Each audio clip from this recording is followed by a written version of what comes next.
Hello everyone. तो आज हम इस वीडियो के द्वारा गुजरात बोर्ड का हिंदी जो कि क्लास 9th का है, इसके चैप्टर नंबर 19 महाकवि कालिदास, जिसे लिखा है नरपत बाराहट हडवेचा जी ने, इसे पढ़ने वाले हैं। ये इस चैप्टर का पार्ट 1 है। बाकी बचे हुए हिस्सों को हम पार्ट 2 में करेंगे। तो आइए इसे हम स्टार्ट करते हैं।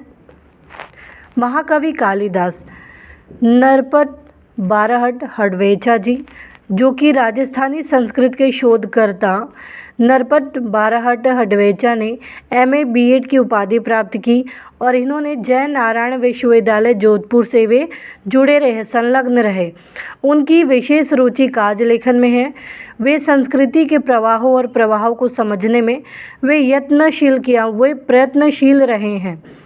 यहाँ तक कि उन्होंने महापुरुषों को नमन करते हुए लिखा भी है कि जिन्होंने देश सेवा की खातिर अपना घर परिवार छोड़कर ऐशो आराम त्याग कर भूखे प्यासे नंगे पांव रहकर देश को गुलामी की जंजीरों से मुक्त कराने के लिए अपना सर्वस्व कुर्बान कर दिया, वे वंदनीय हैं। उन्होंने ऐसा लिखा है कि जो भी लोग हैं देश सेवा के खातिर जिन्होंने अपना घर बार त्याग दिया, परिवार छोड़ दिया, ऐशो आराम त्याग दिया, भूखे प्यासे नंगे पांव रहकर देश को गुलामी से आज़ादी दिलवाई, ऐसे लोगों पर जिन्होंने अपना सब कुछ देश के लिए न्यौछावर कर दिया, वे लोग वंदनीय हैं, पूजनीय हैं। महापुरुषों की जीवनियाँ आपकी प्रसिद्ध कृति रही है। इस संग्रह में कुल 60 प्रसिद्ध महापुरुष को जीवन चरित्र अंकित किया गया है। इन्होंने अधिकतर महापुरुषों की जीवनियों के ऊपर कृतियाँ या रचनाएं की हैं, जिसमें से इसके संग्रह में कुल 60 प्रसिद्ध महापुरुष के जीवन चरित्र को बताया गया है। प्रस्तुत जीवनी में महाकवि कालिदास में कालिदास के जन्म और परिचय का एवं उनकी प्रसिद्ध साहित्यिक रचनाओं का विवरण दिया गया है। इस कृति से यह संदेश मिलता है कि किसी भी बच्चे को बुद्धू यानी मूर्ख मानना नहीं चाहिए, क्योंकि वह मौका मिलते ही हीरे की तरह चमक सकता है। किसी भी बच्चे को मूर्ख नहीं समझना चाहिए, बेवकूफ़ नहीं समझना चाहिए, क्योंकि मौका मिलते ही वो हीरे की तरह चमक सकता है, अपने जीवन में बहुत आगे बढ़ सकता है। कालिदास को हम मात्र संस्कृत के महाकवि के रूप में जानते हैं। स्वयं महाकवि कालिदास ने अपने विषय में कुछ नहीं लिखा है। हर्ष चरित्र के शुरू में कवि बाण ने कालिदास का उल्लेख किया है। इससे पता चलता है कि कालिदास बाण से पहले हुए हैं। एक स्थान पर स्वयं कालिदास ने अपने अभिभावक के रूप में विक्रम नाम का उल्लेख किया है। वह कौन सा विक्रम है, इस बात की अभी पूरी तरह पता नहीं चल पाया है। फिर भी उन्हीं राजा विक्रमादित्य और राजा भोज का समकालीन मानकर कितनी ही कथाओं का नायक बनाया गया है। तो यहाँ पे बताया गया कि जो कालिदास जी हैं वो मात्र संस्कृत के महाकवि के रूप में हम जानते हैं उनको। यहाँ तक कि स्वयं कालिदास ने भी अपने विषय में कुछ लिखा नहीं है। उनके बारे में हमें हर्ष चरित्र के शुरू में, जो हर्ष चरित्र है उसके शुरू में जिसको लिखा है कवि बाण जी ने, उन्होंने ही हर्ष चरित्र में कालिदास जी का उल्लेख किया है। तो इससे ये पता चलता है कि कालिदास बाण से पहले हुए, तभी तो उन्होंने लिखा, कवि बाण ने कालिदास के बारे में लिखा, क्योंकि कवि बाण जी पहले आए थे। कालिदास जी जो है वो कवि बाण जी से पहले आए थे, तभी कवि बाण जी ने कालिदास के बारे में लिखा है। एक स्थान पर स्वयं कालिदास ने भी अपने अभिभावक के रूप में विक्रम का नाम लिया है। तो वो कौन सा विक्रम है, इसके बारे में अभी पूरी तरीके से पता नहीं चला है। फिर भी लोग ऐसा मानते हैं कि ये राजा विक्रमादित्य है और राजा भोज का समकालीन मानकर इनकी कथाओं का नायक कालिदास को बनाया गया है। विभिन्न भाषाओं में पहेलियाँ और लोक कथाओं में उनकी विद्वता, कविता और चमत्कारिक प्रसंगों का वर्णन मिलता है। जन्म और परिचय। कुछ विद्वानों ने कालिदास का जन्म 365 ईस्वी तथा निधन 445 ईस्वी माना है। महाकवि कालिदास के जन्म स्थान के बारे में ठीक ठीक पता नहीं चलता। कुछ विद्वानों ने उनका जन्म स्थान उज्जैनी, वर्तमान में उज्जैन जिसको कहते हैं, माना है, जो सही लगता है क्योंकि मेघदूत में स्वयं कवि ने उज्जैनी को विशेष दर्शनीय कहा है और लंबा रास्ता पड़ने पर भी उधर से जाने के लिए बादल से अनुरोध किया है। यहाँ पे कहा गया है कि कवि कालिदास जी का जन्म 365 ईस्वी तथा निधन 445 ईस्वी में माना जाता है। इनका जन्म स्थान तो ठीक से पता नहीं है, लेकिन कुछ विद्वान ऐसा मानते हैं कि इनका जन्म स्थान है वो उज्जैनी है।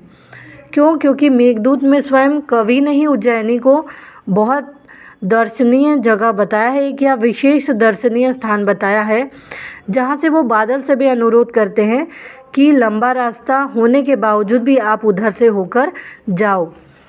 उज्जैनी में उन दिनों राजा विक्रमादित्य का राज्य था। वहाँ की प्रजा सब प्रकार से सुखी थी। साहित्य और कला की उन्नति चरम सीमा पर पहुँची थी। राजा विक्रमादित्य ने अपने नाम से ही विक्रम संवत चलाया था। समय समय पर उन्होंने सोने के जो सिक्के चलवाए थे, उनसे उनके राज्यकाल का ठीक ठीक पता चलता है। यहाँ पे बताया गया है कि उज्जैनी में उन दिनों राजा विक्रमादित्य का राज था और उनकी प्रजा उनसे काफ़ी ज़्यादा खुश थी।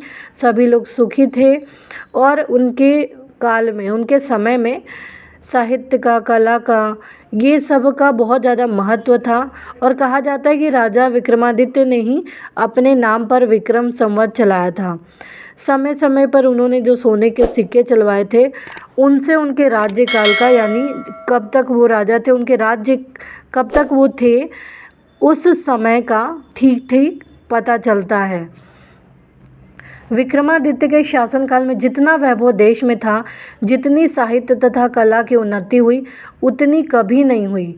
उनके काल में हर चीज़ को बढ़ावा दिया गया। एक से बढ़कर एक कवि थे, साहित्यकार थे और वैज्ञानिक इस युग में उत्पन्न हुए। राजा विक्रमादित्य स्वयं साहित्य और संगीत के अच्छे जानकार थे। संस्कृत भाषा की उन्नति भी इसी काल में सबसे ज़्यादा हुई थी। अपने पूर्व जीवन में बुद्धू माने जाने वाले कालिदास विक्रमादित्य के दरबारी कवियों में सर्वश्रेष्ठ थे।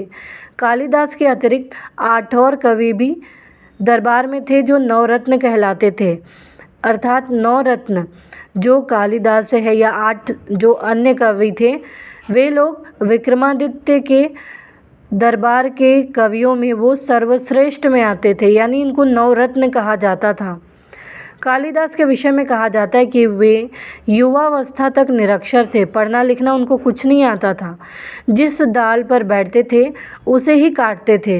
निरक्षर होने पर भी वह इतने विद्वान और महाकवि किस तरह बन गए, इसकी भी एक बड़ी विचित्र और रोचक कहानी है कि जब वो पढ़ने में अच्छे नहीं थे, निरक्षर थे, पढ़ना लिखना उनको आता नहीं था, तो वो इतने बड़े विद्वान कैसे बन गए, महाकवि किस तरह से बन गए।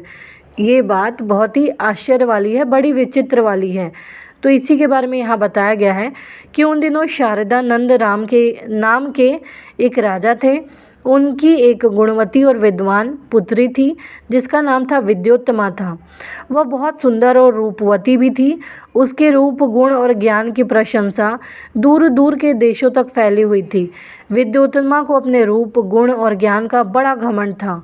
अपने विवाह के संबंध में उसने एक घोषणा कर रखी थी कि जो उसे शास्त्रार्थ में हरा देगा, उसी के साथ वह अपना विवाह करेगी। तो विद्योत्तमा राजा शारदानंद की पुत्री थी, जो कि रूप में, गुण में बहुत ही ज़्यादा तेज थी, बहुत ही सुंदर थी, रूपवती थी, गुणवती थी। उसे इस बात का घमंड था, तो उसने ऐसा कहा था कि वो उस व्यक्ति से शादी करेगी, विवाह करेगी, जो उसे शास्त्रार्थ में हरा देगा। शास्त्रार्थ का अर्थ होता है शास्त्रों की चर्चा। उसके इस घोषणा की जानकारी जैसे जैसे पास पड़ोस के देशों तक पहुंचती गई, वहाँ के विद्वान तथा पंडित विद्योत्तमा से शास्त्रार्थ करने के लिए आने लगे। लेकिन विद्वान या पंडितों को बड़ी ग्लानि का अनुभव हो रहा था और वे इसका बदला लेने का उपाय सोचने लगे, क्योंकि किसी से भी विद्योत्तमा ने शादी नहीं की तो सबको बहुत ग्लानि हो रहा था। विद्वानों और पंडितों ने मिलकर तय किया कि विद्योत्तमा का विवाह किसी मूर्ख से करवा दिया जाए, तो इसका जो सारा घमंड है ये टूट जाएगा कि ये किसी विद्वान व्यक्ति से शादी करेगी।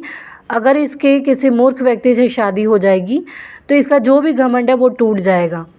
वे अपने अपमान का बदला भी ले सकेंगे। जितने भी लोग वहाँ गए थे पंडित है, विद्वान हैं, अतः वे ऐसे मूर्ख की तलाश में रहने लगे। संयोग से उन्हें एक दिन एक ऐसा ही मूर्ख युवक मिल गया। वह पेड़ की जिस डाली पर बैठा था उसे ही काट रहा था। पंडितों तथा विद्वानों को लगा कि उससे बड़ा मूर्ख और कौन होगा कि जिसे ये भी नहीं पता है कि जिस डाली पे बैठा है अगर वो उसी डाली को काटेगा तो उसे खुद को ही नुकसान होगा। इसलिए पंडितों ने उसे पेड़ से नीचे उतारा और समझा बुझाकर एक सुंदर राजकुमारी से उसका विवाह करा देने की बात कहकर तथा लालच देकर अपने साथ चलने को राजी किया। पंडितों ने उस मूर्ख युवक को यह बात अच्छी तरह समझा दी थी कि वह वहाँ कुछ नहीं बोलेगा और गूंगा बना रहेगा, नहीं तो उसका विवाह नहीं होगा। वह मूर्ख युवक बड़ा खुश हुआ। उसने पंडितों की बात मान ली और इनके द्वारा दिए गए अच्छे अच्छे कपड़े पहन लिए। पंडित उसे विद्योत्तमा के पास शास्त्रार्थ के लिए ले गए। तो यहाँ शास्त्रार्थ रखा गया था जिसमें विद्वान पंडित लोग गए थे, लेकिन सभी विद्योत्तमा से हार गए थे। तो सबको बहुत ज़्यादा ग्लानि हुई और सब ने ये सोचा कि विद्योत्तमा से बदला लिया जाए। ऐसा सोचकर उन्होंने ऐसा सोचा कि विद्योत्तमा का विवाह किसी ऐसे मूर्ख व्यक्ति से करा देना चाहिए जिससे कि जो भी घमंड है विद्योत्तमा का वो टूट जाएगा। तो उनको एक दिन ऐसा व्यक्ति ही मिला जो जिस डाल पर बैठा था उसी डाल को काट रहा था। तो उन लोगों ने सोचा कि इससे बड़ा मूर्ख और कौन होगा।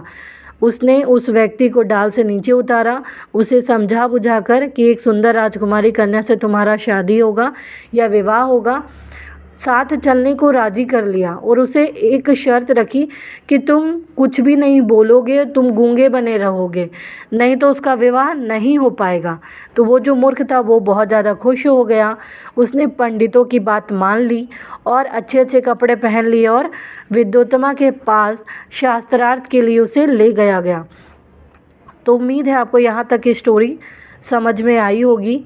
तो प्लीज़ आप इस वीडियो को लाइक करना, शेयर करना, सब्सक्राइब करना, कमेंट करना ना भूलें। Thank you.